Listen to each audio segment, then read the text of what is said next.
നമ്മുടെ ഭവനം 4 വർഷത്തോളമായി പണി തീരാതെ കിടക്കുകയായിരുന്നു. നമ്മുടെ സാമ്പത്തിക പ്രശ്നത്താൽ ഞങ്ങളുടെ ഭവനത്തിന്റെ പണി പൂർത്തീകരിക്കാൻ നമുക്ക് സാധിക്കാതെ പോയിരുന്നു. പഴയ വീട് വിൽക്കാതെ തന്നെ പുതിയ വീടിന്റെ പണി പൂർത്തിയാക്കി തരണമേ എന്ന് പരിശുദ്ധ അമ്മയുടെ മാധ്യസ്ഥം വിളിച്ച് എന്നും കരഞ്ഞു പ്രാർത്ഥിക്കുമായിരുന്നു. അങ്ങനെ അച്ഛന്റെ ടോക്കുകളിൽ പലപ്പോഴും ഞാൻ കേൾക്കാറുണ്ടായിരുന്നു, ഡേറ്റ് വെച്ച് പ്രാർത്ഥിക്കണം മക്കളെ എന്ന്. അതിന് ഫലമായി ഡിസംബർ 30 എന്നൊരു ഡേറ്റ് വെച്ച് ഞാൻ പ്രാർത്ഥിച്ചു കൊണ്ടിരുന്നു.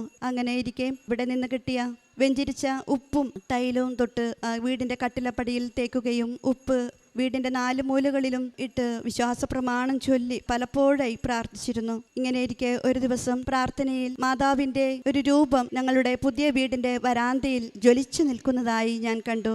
അതിനുശേഷം അതിൻ്റെ പിറ്റത്തെ ദിവസം തന്നെ വീടിൻ്റെ പണി തുടങ്ങി. അങ്ങനെ മെയ് 3 ഞങ്ങളുടെ വീടിൻ്റെ വെഞ്ചിരിപ്പ് വളരെ ഭംഗിയായി നിർവഹിക്കുവാൻ മാതാവിൻ്റെ മാധ്യസ്ഥം വഴിയായി ഞങ്ങൾക്ക് സാധിച്ചു.